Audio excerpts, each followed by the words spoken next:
Welcome to Make It Happen Monday, where I'm here most Mondays at 9 a.m. supporting you to achieve success without stress by asking questions, but also sharing stories and strategies. And today is no different. Today we are talking about asking for help. And I will talk about the three things that I've noticed over the last 30 years of working with people to take motivated action is that asking for help can be probably the most challenging thing. And those of you know I'm writing the book, Do, Delegate or Ditch. And I'm going to talk about that at the end as well. I really do need your help. And it's interesting just to notice as I say that out loud, I can feel a little bit of discomfort about having to ask for that help. And I'll explore that live with you on the call today. So, three things that I have learned about asking for help. The first thing is that we often don't know what we need. We just know that what we've been doing isn't working and we're really stressed and we're really frustrated. And so we don't actually have clarity of what we want. So when we talk about our good morning, whoever's with me this morning, please say hello and put a comment. It's always nice to know who's with me. So when we talk about wanting help, quite often we don't have clarity, one, of what we want, and two, of what kind of help that we want. And we often don't have clarity of how we need to be in order to be okay receiving that help. So that's the things I want to talk about today. So the first thing is, if you want help, are you talking about what you want or what you don't want? Quite often when we're exasperated, we're exhausted, we're frustrated, things aren't going particularly well, when things aren't working, when we talk to people or to ourselves, even a conversation with ourselves, we'll talk about what we don't want, what hasn't worked. Good morning, Loretta. What we haven't had, what we don't want, and all of that sort of stuff. Now, I've used this metaphor before and I borrowed it. It's not my own. I borrowed it from Leslie Down, who's a counsellor and did a YouTube video for TED Talks. And she talks about, going shopping with your list of what you don't want. So go to the supermarket and you hand it over to the shopkeeper and say, I don't want milk, I don't want eggs, I don't want that. The shopkeeper's there with like thousands and thousands of items that they could get you. And they're there and they really want to help, but they can't. And that's the same whether you're talking about helping yourself, actually helping and resourcing yourself, or whether you're actually asking for help from somebody else. If you talk about what you don't want and what you don't need and what isn't working, your own system can't support you and you definitely won't get support from other people. So first of all, whatever the thing is that you want to have happen, get very clear about what you would like to have happen. The second thing is to get confident in the process.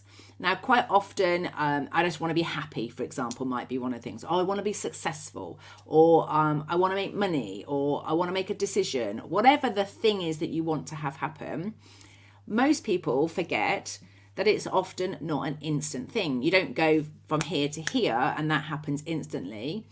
It's a process. So the same for the thing that you want to have happen. Let's say you want to be happy. If you're absolutely downright miserable now and you want to be happy, there is going to probably be a series of things that will happen between seriously unhappy and happy. And so the first thing might be that you make a decision and choose that you want to be happy. And the second thing might be paying attention to and exploring what happens just before you're happy. What things trigger the emotion of happy? What do you do? What do you not do that triggers happiness? What action would you be taking? Where would you be? There'd be some experimenting with things. You might try things that don't work. So there's going to be a process that gets you from where you are now to where you want to be. The same happens with actual help. So you might want someone to be your cheerleaders. I'll tell you what, going back to my time with the Slimming World days, the amount of times I've heard women say they've left this club and they've gone in and they've said to their partner, if you see me here eating chocolate, tell me off. So that's what they say, the help they need. Of course, the next time it's time of the month and they're trying to eat chocolate and their husband goes, should you be doing that? And they lose it with them. They realise that was not the kind of help they really wanted, or maybe they did want that 2 weeks ago we were in that state of mind, but actually things changed and that was now not helpful. And so when you're asking for help, also remember it's a process. You'll get clarity of what you think the help will be. Then somebody will take their interpretation of what they think you mean by what you say. They will do their version of it and you're going to get feedback. And over iterations, you're going to improve that. So a recent example, I've taken on some support in the business to help me with my blog writing, because my head is very focused on the book. I was finding I wasn't getting around to putting articles out there, and I know the articles are a really good way of having digital marketing and to leave a legacy and to leave stuff behind, and I was getting really overwhelmed with it. So we had a meeting to say, this is how I work at my best, and I found out what they needed to work at their best, and we had that discussion, and then we summarised in writing what we think, what we'd agreed, and then we did the work. And the first bit was absolutely gorgeous. It's like, I sent off a request. I said, here's some articles from my book. Can you try and turn this into a blog? It came back and I instantly loved it and actually felt like I could make 2 blogs out of the one. And it was like, oh my gosh, that was so easy. But also part of that contract was I was going to write some blogs and send it off for some editing and some feedback. And I sent it off and it came back with some editing and feedback. And then I realised I'd sent the wrong one. So I'd taken up this person's time. I felt I ought to pay them. That was the fair thing to do. But I actually didn't get the outcome I wanted because I had attached the wrong document to send it to them, and I have a strong value of fair. And so I said to them, I felt like we had a feedback session later to go, actually, this really, really worked. What didn't work here is that I didn't ask you if you would mind editing the second one for free, because I really wasn't in a position to pay for it, and whilst I wanted to value that time, and the person had assumed that if I'd wanted to edit it I would have asked. And so I didn't say that in my letter, in the email. I didn't ask for that. So we've had a conversation since. That has now been done, and it's been a lovely loop. But it was a process to get from, there was a really gorgeous feeling when it worked, and there was a really uncomfortable feeling when it didn't work. And if you haven't got the ability to have those feedback discussions with people, so this is what worked, this is what didn't work, this is what would work better, and stay focused on what you wanted. I was really owning that it was my thing, I hadn't asked for it, and we had a really great conversation, and that's moved us forward to be able to work in partnership together going forward. So you have to have clarity of what you want, what's the thing that you want to have happen. You also need to have clarity of the actual support that you need, and then you have to have confidence in the process to get you from where you are now to where you want to be with the outcome, but also clarity and confidence with the process that's going to get you from getting the help you want. You're going to start with what you think is the model, and then you're going to finish. And so quite often I've worked with people and I've said, I really need cheerleaders. I need people to catch me getting things right. And then the first time they catch me getting something right, it felt really uncomfortable to have that much attention put on me. Or maybe the tone of voice isn't quite, it just kind of didn't feel right. And then I feel awkward and uncomfortable because I've asked them to do something. They've done exactly what I've asked for. I've got exactly what I wanted, and it wasn't it. So it's really important that we get clarity of what we want and know that it's a process to getting from where you are now with what help you want to actually getting the help. And the key is being able to manage those emotions as you go through the change. Even if you get exactly what you ask for and it's exactly what you wanted, the likelihood is you may still feel some discomfort because things are changing, because things are different. And so remembering that our brain is hardwired, there's a part of it that absolutely thrives on change. It loves predicting the patterns. It loves having something to keep an eye on and watch and evolve and grow and go, oh, that's happened once, that's happened twice. Oh, there's a pattern. But once it sees it happening several times, it stops tracking it because it's like, that's something we can depend on, and then it lets it go. And in an ideal world, that's what would happen. It'd be like, here's a new thing, here's a second, oh, that's it, that's a pattern, I can let that go. Here's some new things. But what happens in reality is we get so much change come at one go that the part of the brain that's trying to track it and predict it gets overwhelmed because it can't work out what is the stuff that's steady, that's dependable and predictable, and what is the stuff that it's tracking, because there's just so much to pay attention to. Equally, if nothing changes and the same things happens all the time, the part of the brain that likes that learning, it likes the watching out for change, it likes watching for things that are different, we become frustrated, we feel unfulfilled and unproductive, like we haven't achieved anything. And over the years of doing this, it's about recognizing your own relationship with change, but also recognizing the way you talk to yourself and about yourself and your situation, and clearly separating. Let's say you were tired, frustrated, and miserable yesterday, or even 3 minutes ago, or even a second ago. That doesn't need to be who you are today. And it doesn't need to be who you're becoming. And how you talk about yourself and your situation will ultimately determine whether your own system can help you or whether other people can help you. So again, you might say things like, one of my classics is I might say, oh, I'm really struggling with this. But actually, struggling for me is a positive word. It means I'm working my way through something. It's part of the process. I'm not bothered about having a bit of a struggle. It's fine.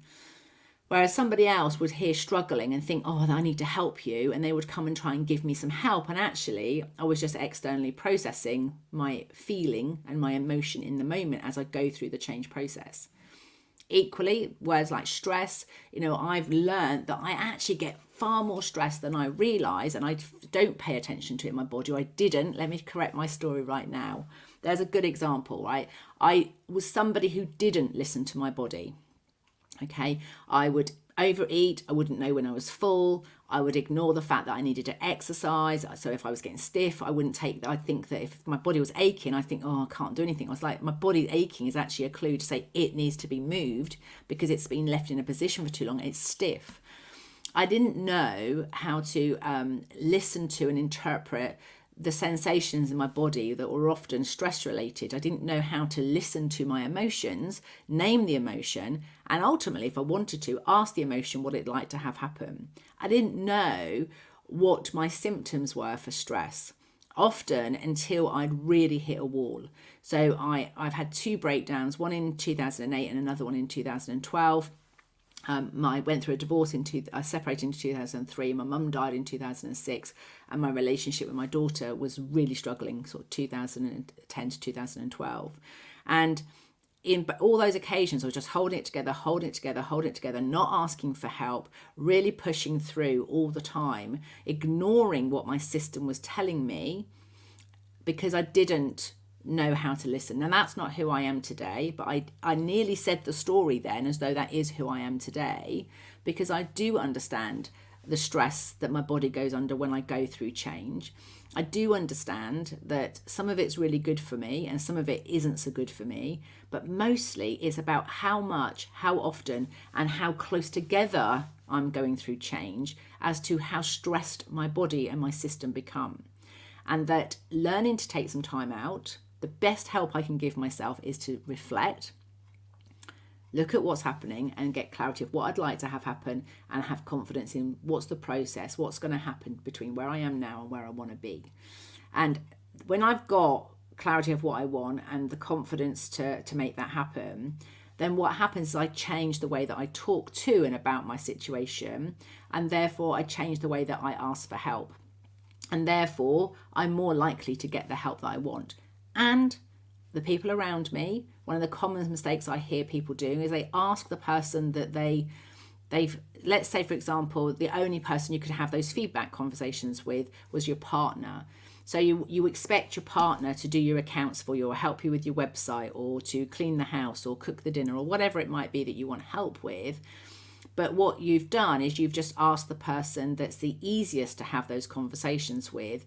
You haven't necessarily asked the person who is most resourced, most skilled, and has the time and capacity to do so.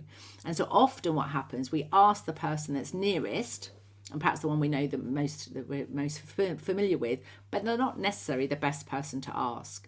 And it's remembering also that when we ask somebody to do something for us, we are changing they might have planned to do one thing, and now we're going to change their direction. So we're going to put their attention on something different. And they too have to have time to go through a process of being okay to change and to do something differently. And too often what happens is we don't have the time and the patience to listen to other people as they update their story. So they might say, oh, I was going to do this and I was going to do that. And they might just be processing it to go, okay, well, I was going to do that. So if I do that for you, then I need to do that.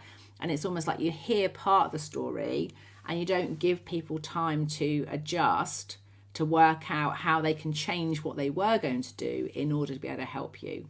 particularly if you get someone like me who's an external processor, who will probably tell you all of the things that's going on in her head at the time. But I'm better now, and I will respond. I really want to help you, and I just need to work out in my head, or even if I can talk it out with you, how I'm going to get the other things done that I've got to do. And sometimes by externalizing it, they might say, well, I can do that for you while you do this for me. And we have a swap of systems or swap of skills and time.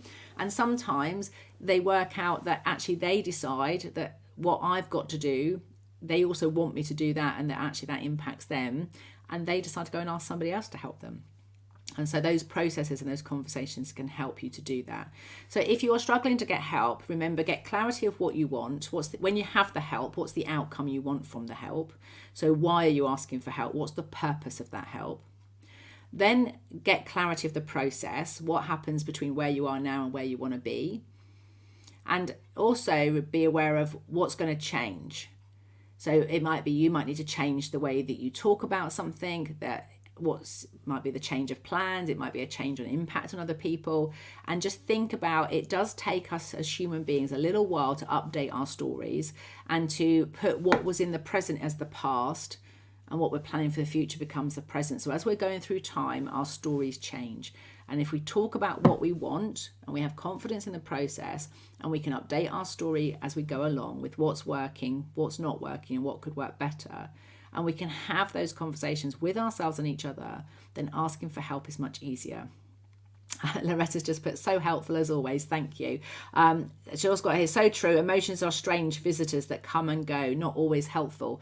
So just notice that as a story, not always helpful. One of the things I'm beginning to realise is that all our emotions are like a warning. My metaphor for it is that it's like a warning sign on a dashboard of a car. And so it may not be helpful because we've run out of oil and it was inconvenient because we need to top up the oil right there and then, but they are there just simply to let us know. And all emotions are transient and temporary. They come and they go. But what evokes the emotions is stimuli. And so what it might be is something you see or hear externally, or it might be something you're seeing and hearing and sensing internally, and it can be based on the story that you have. So being conscious of what you say to yourself and other people, and consciously choosing to check whether that story is evoking joy and love and excitement, or is that story, that dialogue, that narrative evoking fear, frustration and anger. And sometimes life is tough. We lose people we love, we lose jobs that we love, we have to give up things that we don't want to give up, but they're part of the process of life. Part of the cycle of life is that we have new beginnings and we have endings. And so learning to be okay with the fact that, you know, sometimes we are angry and we are frustrated and we are sad. And when we give ourselves that space to acknowledge that's the emotion I'm experiencing right now, and then ask ourselves, what would I like to have happen? And then ask yourself, and what happens between where I am now and where I want to be?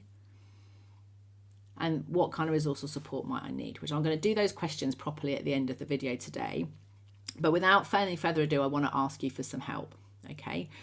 For many of you, you may know that I've been writing the book, Do, Delegate or Ditch, technically since about 2014. So in 2014, I was invited by Karen Williams to go on a writing retreat in Spain. And I had a sense that I couldn't maneuver, I couldn't change the setup, I couldn't get everything sorted out at home. I was homeschooling my son at the time. There was lots of things going on at home, and I just couldn't get my business to maneuver that quickly to take out 5 days to go to Spain, and I needed to save the money up. So I committed in that year, I think it was about the May-June time of 2014, that 100% I would be on the writing retreat in September of 2015, and that I would commit to writing my book. So in September 2015, I went on a writing retreat, and I committed to writing the book, Do, Delegate or Ditch. Only I couldn't write it. I was getting overwhelmed. There was so many information coming out. I couldn't work out how to park it. I could compartmentalize it. I couldn't work out the structure. And Karen said to me, what's the first thing you do with your clients? And I said, the first thing I do is get them to change their story.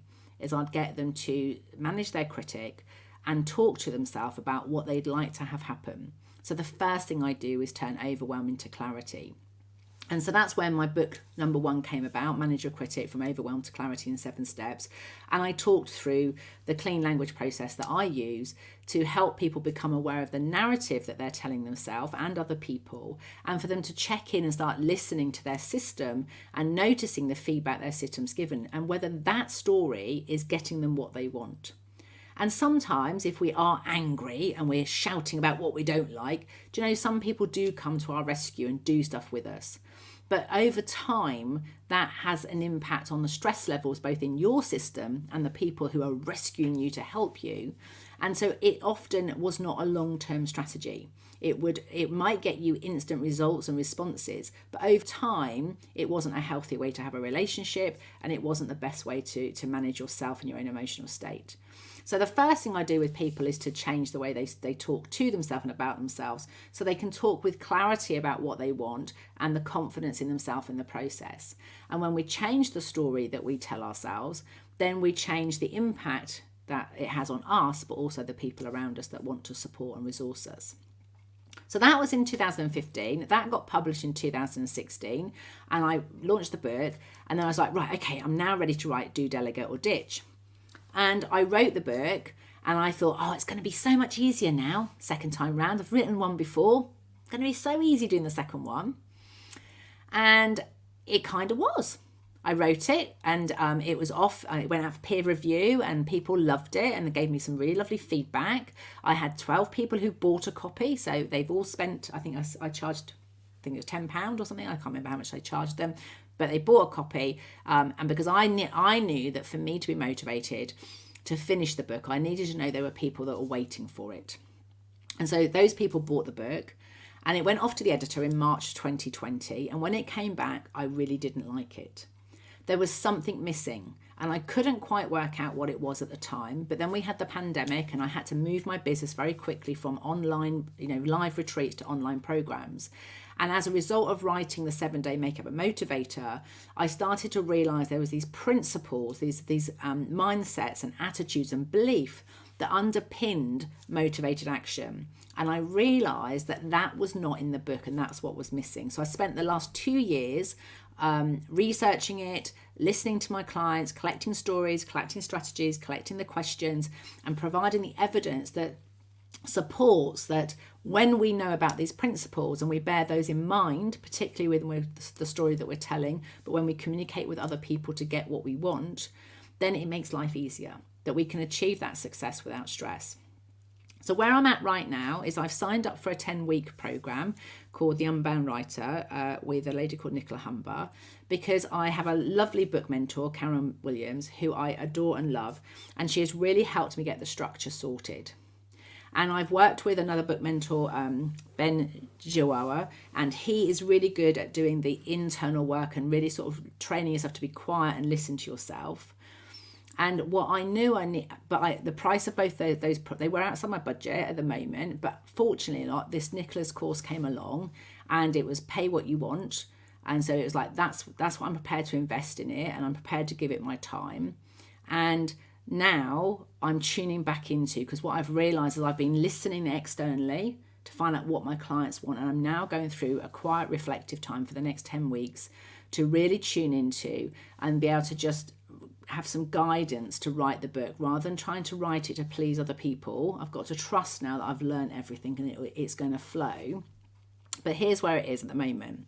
One of the things that my mentor has asked is that I put out something on social media. And this is my first step to do that with you today, because I did feel some shame, and I can feel the tears. I feel some shame that I didn't publish when I said I was going to publish in 2020. Oh, didn't expect that to come out right now.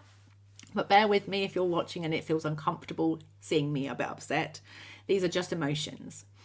But I know I do need help, because if I know that one of the stumbling blocks when I look at the process from where I am now to getting the book published, one of the things I've got is my editing fees, and I've got my publishing fees.